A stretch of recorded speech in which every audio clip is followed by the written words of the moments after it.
Saludos, amigas y amigos. Vamos hoy a hablar brevemente, si Dios quiere, del capítulo 2 de los diálogos de un curso de amor. Aceptación y negación, la aceptación y la negación. Aceptación es voluntad de recibir. Aceptación es voluntad de recibir. Dar y recibir significan lo mismo. Recibir y dar significan lo mismo. Por lo tanto, aceptación de tu integridad es voluntad de recibir la herencia de Dios, de recibir todos los dones, todos los regalos que en ti puedes recibir, los cuales también tus hermanos y hermanas comparten contigo. Aceptación es voluntad de recibir. Reemplazar las viejas pautas de aprendizaje por las nuevas pautas de aceptación. Esto es lo que nos proponemos en estos diálogos de un curso de amor, en este tercer libro de este curso canalizado por Mari Perron hace aproximadamente unos 20 años. De nuevo se nos invita a reconocer en nosotros aquello que eternamente está ahí y por lo tanto no es preciso esforzarse para adquirirlo. En aquello en lo que nos esforzamos estamos dando noticia de que nos interpretamos carentes de ello, Si tenemos que esforzarnos para ser buenos, para ser generosos, para ser amables, para ser más mansos, para ser solidarios, si tenemos que esforzarnos para ello, es que obviamente no nos estamos reconociendo, esas capacidades, esas virtudes, esos talentos, esos dones, como los queramos llamar, no los estamos reconociendo como algo natural que se manifiesta permanentemente en nuestra vida, en lo que tenemos que esforzarnos, lógicamente,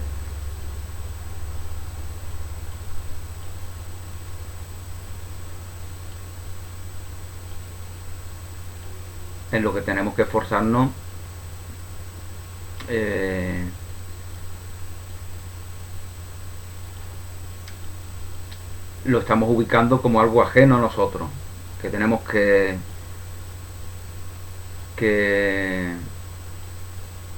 traer hacia adentro, que traer de fuera hacia adentro. Eso es consecuencia de una actitud de carencia, de escasez, de dependencia. Carencia es dependencia, escasez es dependencia. Es interpretar que afuera está aquello que nos provee, afuera de nosotros, ajeno a nosotros, está aquello que nos provee de seguridad, de fortaleza, de alegría, de plenitud, de bienestar. Y siempre que lo interpretemos así, es que no lo estamos reconociendo plenamente en nosotros, y solamente lo que reconocemos en nosotros está verdaderamente disponible para ser compartido, porque no se trata solo que lo reconozcamos en nosotros, se trata que de manera natural lo compartamos sin esfuerzo, y esto de esta manera pues lo relaciono con lo que os comentaba anteriormente. De manera natural, sin esfuerzo, compartimos abundancia, plenitud, amor, belleza, creatividad, bondad, inocencia, ternura, comprensión, solidaridad. Lo hacemos de manera natural, porque es algo natural en nosotros.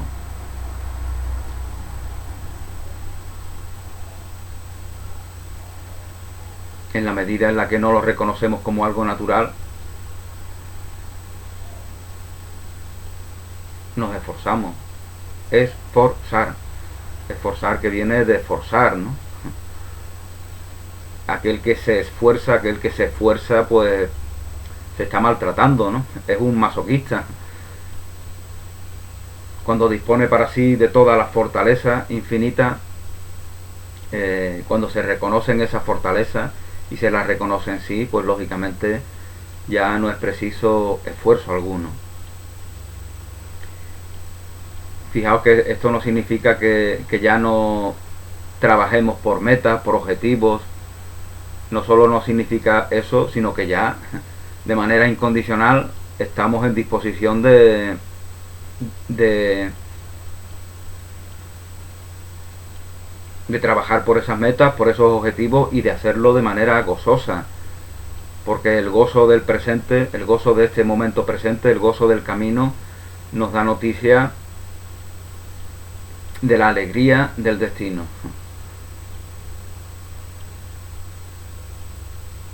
En última instancia, no hay un destino definitivo para aquel que es eterno. Para aquel que es eterno, para aquella que es eterna. Lógicamente, en espíritu no hay hombres ni mujeres, en espíritu no hay género, porque el género es un rol que interpretamos en el mundo, y en ese rol está, el de hombre o el de mujer, o cualquier otro rol que podamos interpretar, cualquier otra dualidad, cualquier otra polaridad, cualquier otra diferencia que podamos interpretar. En ello están las herramientas que disponemos para poder ofrendar amor a nuestros semejantes, para poder ofrendar aquello que nuestros semejantes albergan en sí plenamente, pero puesto que interpretan otro rol, quizás no sean reconocidos en esa plenitud.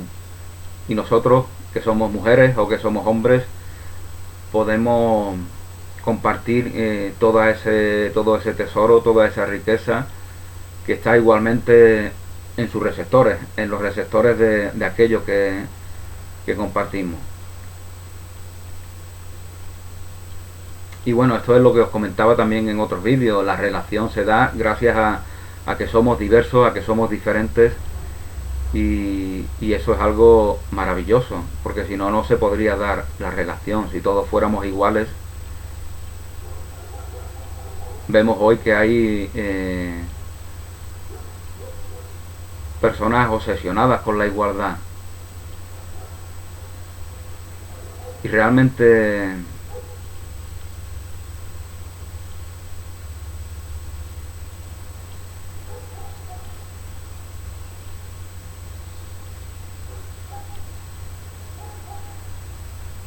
quieren la igualdad, realmente quieren la igualdad. Siempre queremos la relación, por eso nos estamos permanentemente relacionando, y la relación da noticia de la diversidad, con lo cual buscar la igualdad en el sentido de que todos seamos, en el sentido de que todos estemos recortados por el mismo perfil, que todos seamos que todos estemos moldeados por el mismo molde, eso es algo absurdo. Entonces la relación ya no tiene sentido. La relación tiene sentido cuando hay complementariedad, cuando hay armonía, como se ve en las manos, ¿no? Las manos se entrelazan porque los dedos van al espacio donde los dedos no están. Los dedos van al espacio donde los dedos no están. Eso es lo masculino y lo femenino. Eso es la hembra y el macho. Eso es el yin y el yang. Algo que está permanentemente en nuestra vida cotidiana. Y formalmente también se nos da noticia de ello. Por eso nuestras manos se mueven. Por eso nuestros riñones son dos. Por eso nuestros ojos son dos. Por eso nuestras orejas son dos. Como veis, todos los elementos que tienen que ver con la comunicación, nuestros pulmones también, los hemisferios cerebrales, todos los elementos que tienen que ver con la comunicación son dos, para que de esa manera expresen esa armonía amorosa que luego se manifiesta en todas y cada una de nuestras relaciones. Por eso es tan importante de que nos aceptemos en esa relación amorosa, en esa unión incondicional,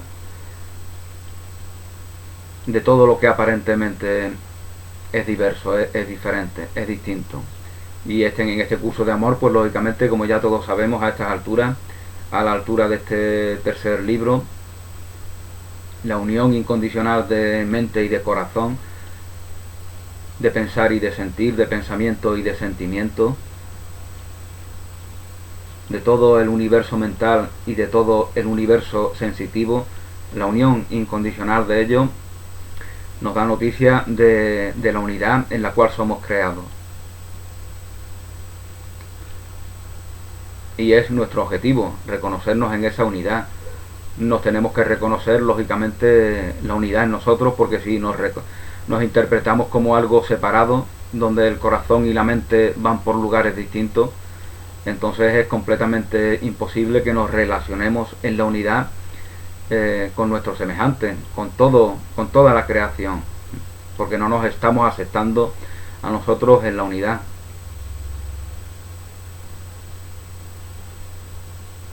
Negación es rechazar como verdadero o correcto aquello que sabes que no lo es.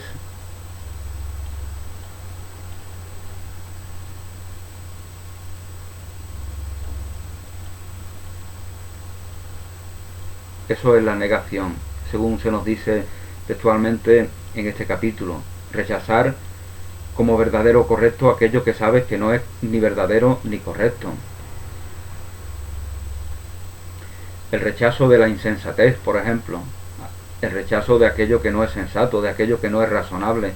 No precisamos elucubrar, no precisamos usar el discernimiento mental, el raciocinio, para darnos cuenta de lo que es insensato. Mete al niño en la lavadora, tómate un vaso de cianuro, vamos a tirarnos de cabeza desde el Empire State. Todas esas cosas son insensatas, ¿no? No hace falta que perdamos tiempo en razonar sobre ellas, ¿no?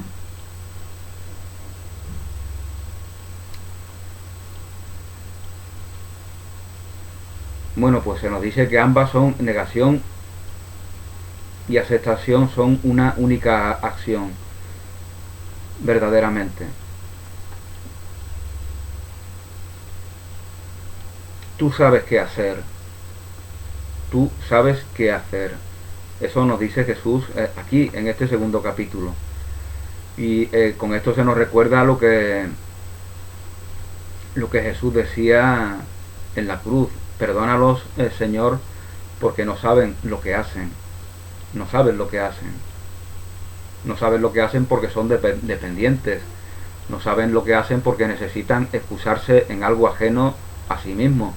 No saben lo que hacen porque precisan de culpabilizar para sentirse inocente, para sentir ese breve y efímero consuelo de la falsa inocencia. Por eso no saben lo que hacen. Por eso necesitan atacar, agredir, crucificar, asesinar, como de manera tan contundente se nos dice en un curso de milagros, ¿no? Eres un asesino, eres un asesino. Cuando no te aceptas en tu plenitud, en tu integridad. ¿Por qué se nos habla de esta forma tan extrema? Porque verdaderamente es a lo que podemos llegar, ¿no? La negación de sí mismo nos conduce al crimen. La culpabilización, la necesidad de culpabilizar a nuestros semejantes nos puede conducir a querer privarlos de la vida.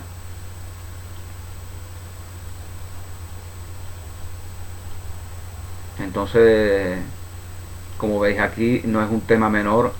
La falta de aceptación no es un tema menor.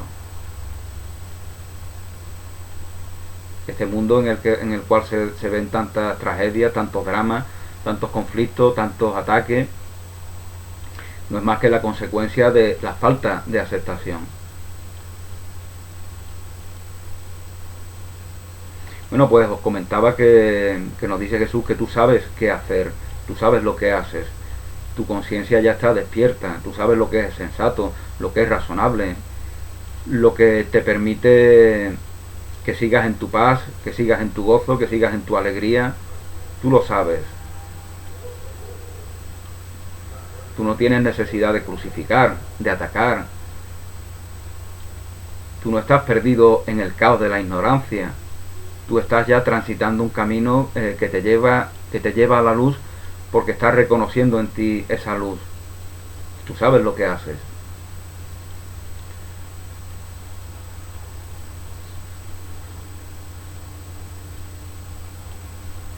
Si no supieras lo que haces, esta misma afirmación, tú sabes lo que haces, no sería más que una opinión más del mundo, que no tendría peso, ni valor, ni sentido para ti. Y eso es lo que se da en el mundo. Tú sabes lo que haces. Si sabes lo que haces, es una evidencia que simplemente se te recuerda aquí.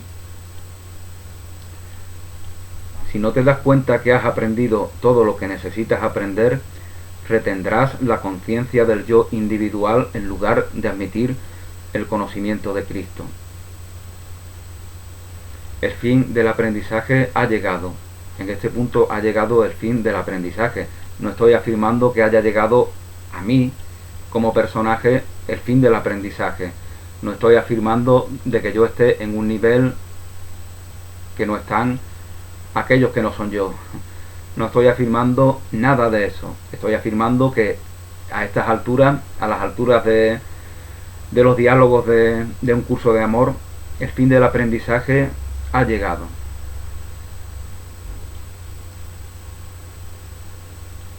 Porque el aprendizaje es una invención del ego y el ego es algo ilusorio. Por lo tanto, el aprendizaje es una necesidad ilusoria que precisamos en la casa de la ilusión.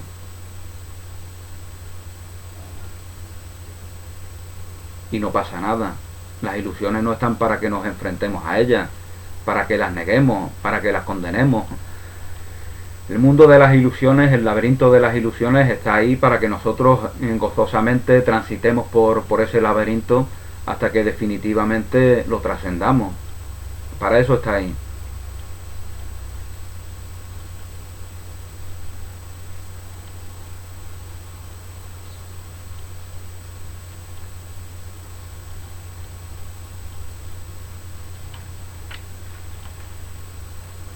Bueno, si no te das cuenta que has aprendido todo lo que necesitabas aprender, retendrás la conciencia del yo individual en lugar de admitir el conocimiento de Cristo. Conocimiento. Eso se nos recuerda a lo que tantas veces se nos decía en un curso de milagros. Un curso de milagros, ¿no? Dios es conocimiento, Dios no es percepción. Dios no es percepción.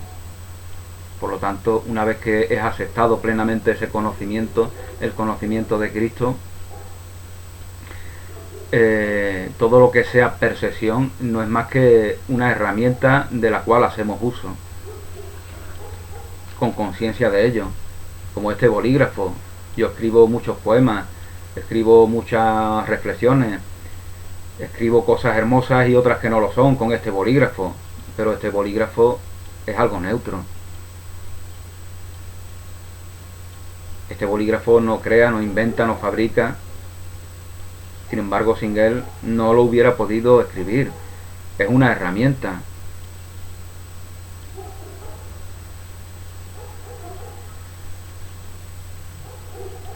Ama a Dios sobre todas las cosas. Este bolígrafo sin Dios no es nada. En el amor de Dios, el bolígrafo me da noticia de todo. Me da noticia de la creatividad, de la belleza, de la eternidad. Ama a Dios sobre todas las cosas.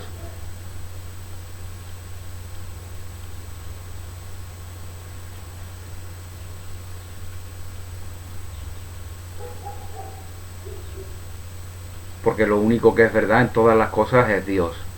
El mismo Dios que está en ti eternamente. Eso es lo único que es verdad en todas las cosas.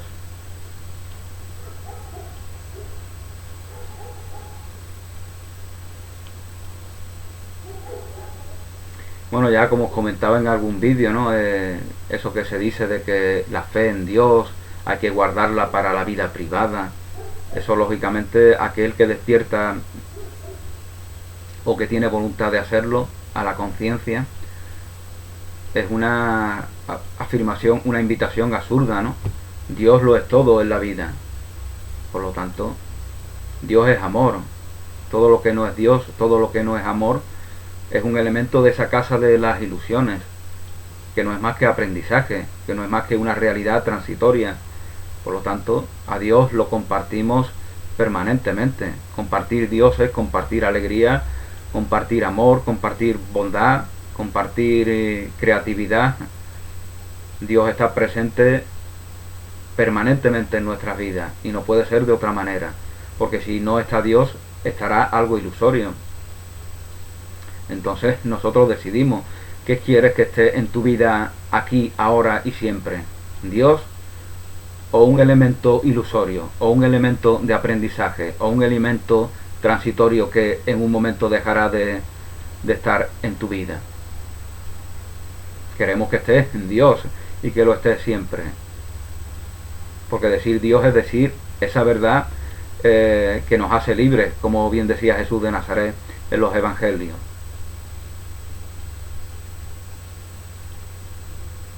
Decir Dios es, por lo tanto, decir trascender cualquier necesidad de ocultar, de engañar, de justificar, de excusar, porque ya la verdad te ha concedido de libertad plena y por lo tanto el miedo es inconcebible.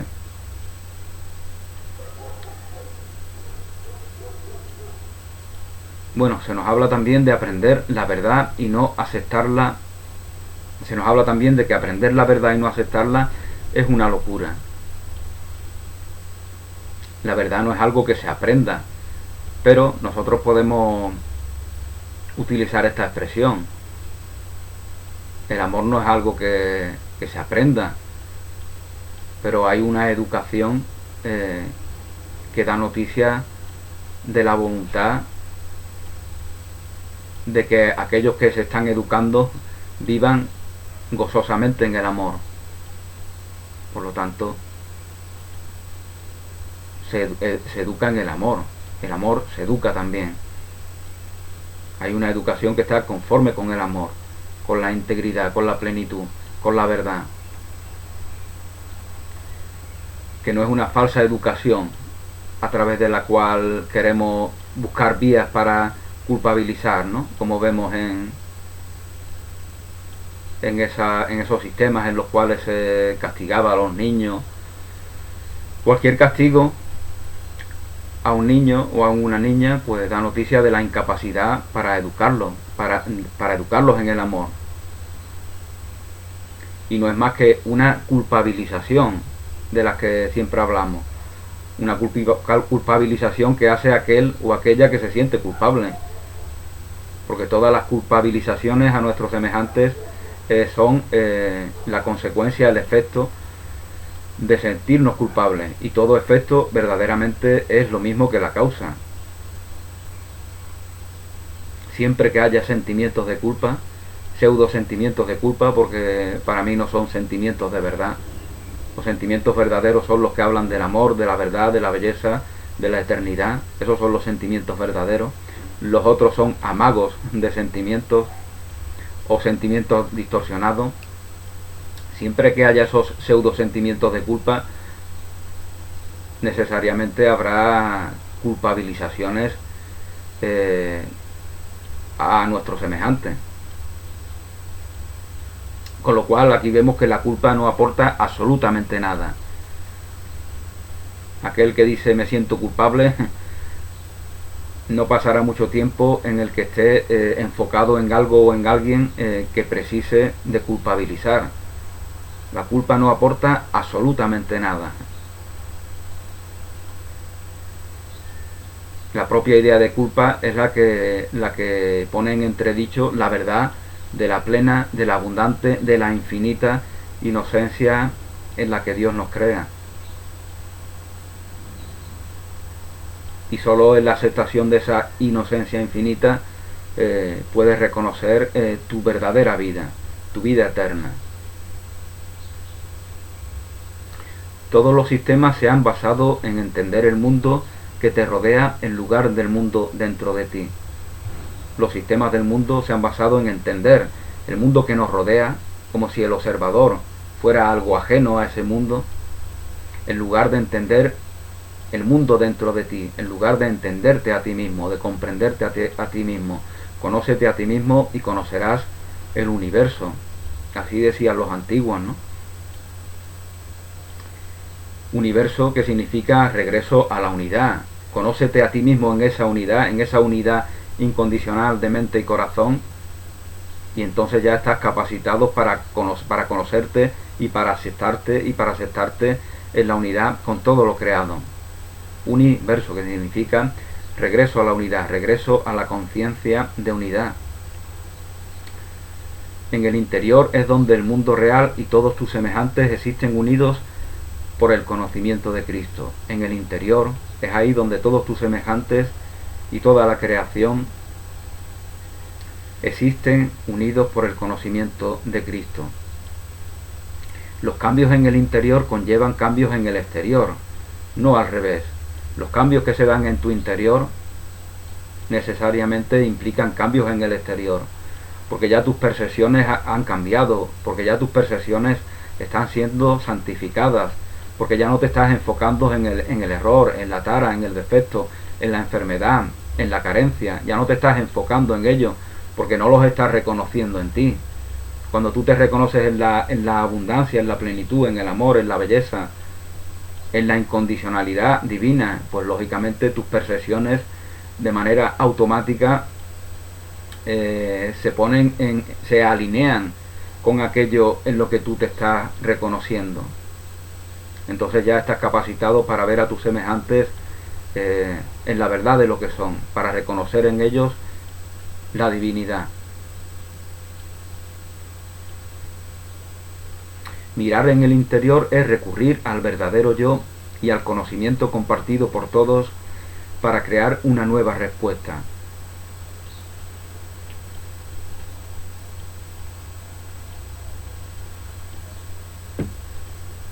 Mirar en el interior es recurrir al verdadero yo, al yo con mayúscula, y al conocimiento compartido por todos para crear una nueva respuesta.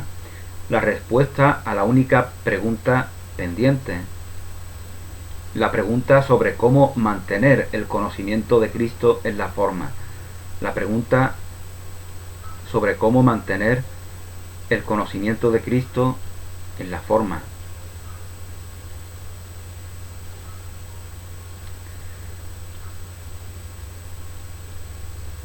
Bueno, se nos habla de la nueva alianza. La nueva alianza es aquella por la cual cumples tu acuerdo de traer el cielo a la tierra.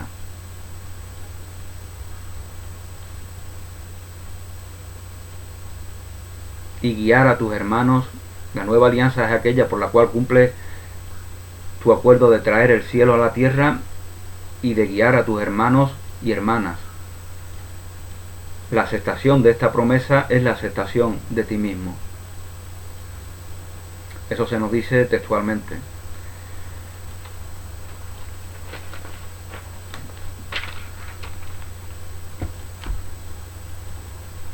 Bueno,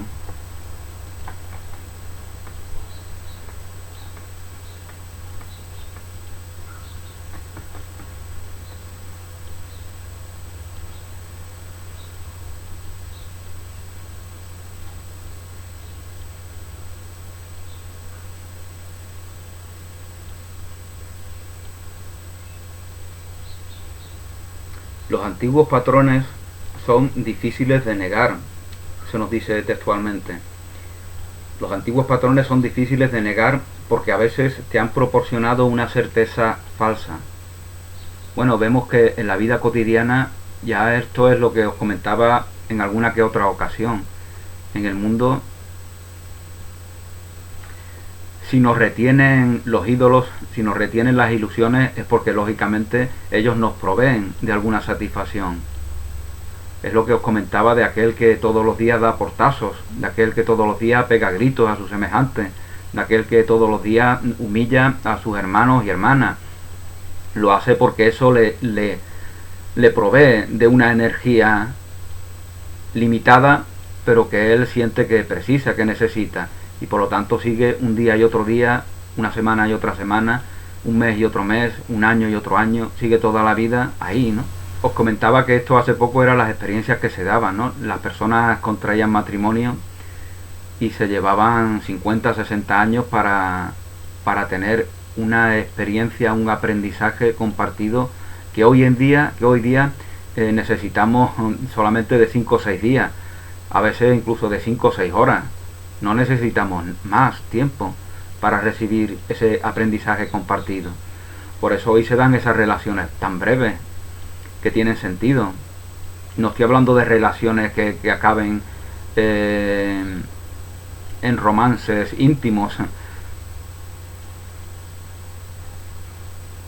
Hablo de relaciones que pueden que no lleguen a tanta intimidad, pero aún así, a tanta intimidad en la forma, pero aún así nos proveen de ese aprendizaje y ya no necesitamos, como os comentaba, ya no necesitamos de pasar días y días, meses y meses, años y años compartiendo con alguien ese aprendizaje mutuo, como acontecía en tiempos pasados. Por eso este es un tiempo de muchas relaciones. Esto lógicamente es fácilmente malinterpretable, ¿no? Es un tiempo de muchas relaciones, y eso lo vemos aquí, ¿no? Por eso está Internet, por eso están las redes sociales. Permanentemente interactuamos con muchísimas personas. Salimos a la calle, no solo en el mundo virtual, ¿no? En la calle también interactuamos cada vez con más personas.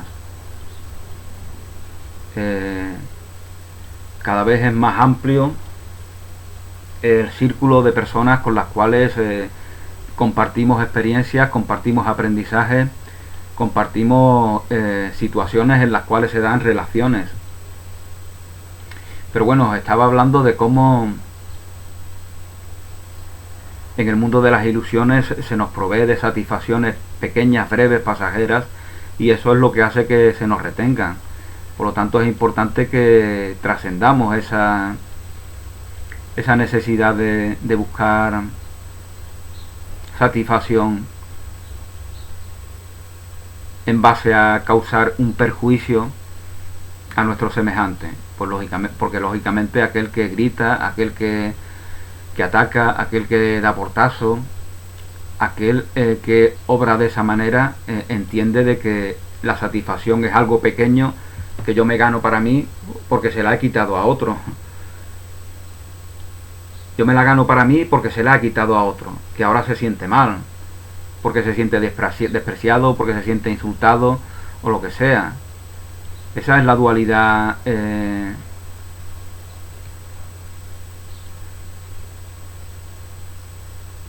de la carencia. Esa es la relación basada en la carencia.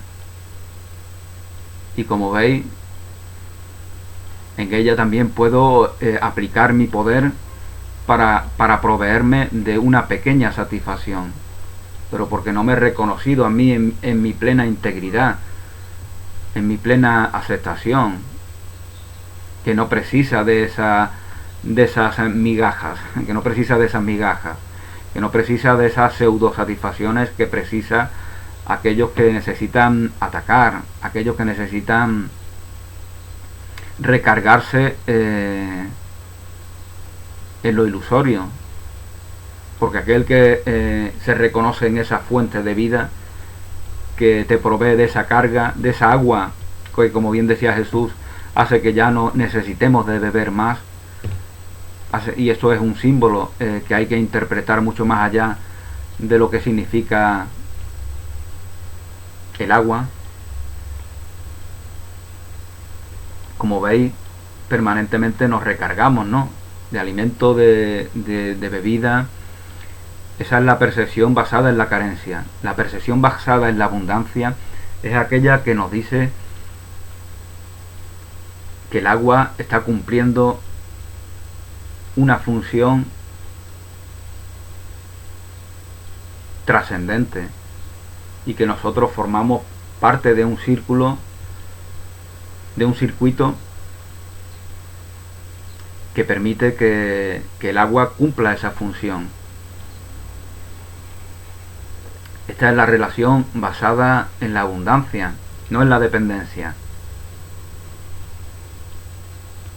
Y en la abundancia tenemos que tener todas nuestras relaciones, porque solamente las relaciones en la abundancia son relaciones en la verdad, son relaciones verdaderas, son relaciones santas.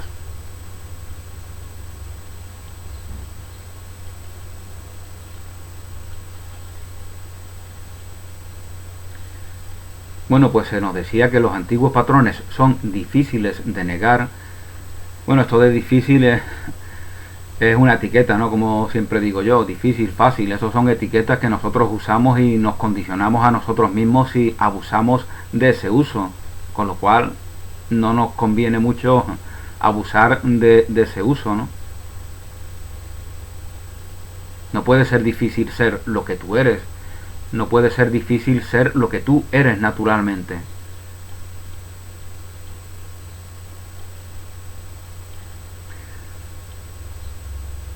Cuando hablamos de negar, hablamos de negarte a ti mismo el uso de lo viejo, de tal manera que lo nuevo pueda servirte. Hablamos de negar los medios del aprendizaje en favor de la simple aceptación de lo que es. Lo que os comentaba al principio, tómate un vaso de cianuro. No necesita el discernimiento, ¿no? para que se dé una negación de este enunciado. Pues eso acontece con muchísimas cosas de la creación. No necesitamos hacer uso del discernimiento mental. Por lo tanto, ¿para qué vamos a hacer uso de él?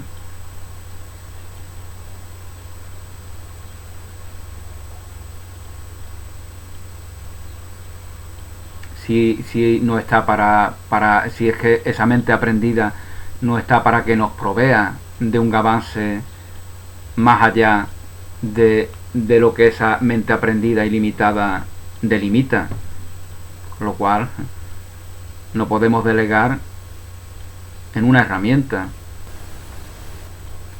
Bueno, pues se nos habla de que los sistemas son el resultado de tus tentativas de exteriorizar los patrones. Los patrones están contenidos dentro. Fijarte en los patrones que has intentado exteriorizar puede ayudarte a entender la naturaleza de los patrones. Y se nos habla de un ejemplo que siempre es más fácil para que se nos dé el entendimiento de lo que se nos está compartiendo. El sistema judicial es un buen ejemplo, un ejemplo de un sistema que crees que funciona la mayoría de las veces y que no tiene reparos en usar para conseguir un fin deseado, el sistema judicial. Pero también es cierto que cuando no te proporciona la solución que hubieras deseado, se vuelve un sistema contra el que te quejas. Podrías considerar que ningún sistema es infalible, y así podrías seguir deseando aceptar lo malo mezclado con lo bueno. Pero admitirías sin reservas que tu confianza en cualquier sistema que funcione bien para ti no es total. Cualquier sistema que no sea infalible se basa en un diseño defectuoso, en un patrón defectuoso. Tus erradas percepciones del mundo no han permitido que se desarrolle ningún sistema infalible, pues estos sistemas están basados en esas percepciones erróneas o ilusiones. Tu deseo de aferrarte a sistemas que no son infalibles es demente, ya que su creación se basa en el trabajo de una mente dividida, y una mente dividida no piensa con claridad. Bueno, todo esto es consecuencia lógicamente de no aceptarnos en la verdad, de no vivir conforme a la verdad. Eso provoca, eso condiciona que se den desequilibrios en nuestra vida cotidiana, y globalmente eso condiciona que se den esos sistemas que no son infalibles, que no están conformes con la verdad. y aún así los defendemos, aún así nos sometemos a ellos, nos adaptamos a ellos. Confundimos la vida natural con la vida social. Cuando la vida social no es perfecta y la vida natural siempre lo fue, siempre lo ha sido, siempre lo es, siempre lo será. La naturaleza es perfección. La sociedad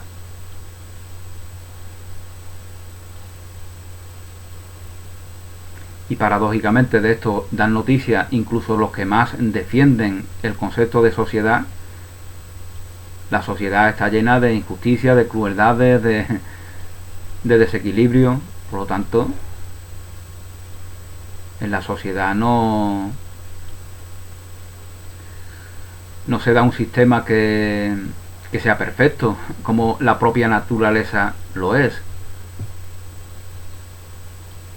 Y ya os digo que desde la misma sociedad los activos incondicionales de esa sociedad dan noticia permanentemente de ello.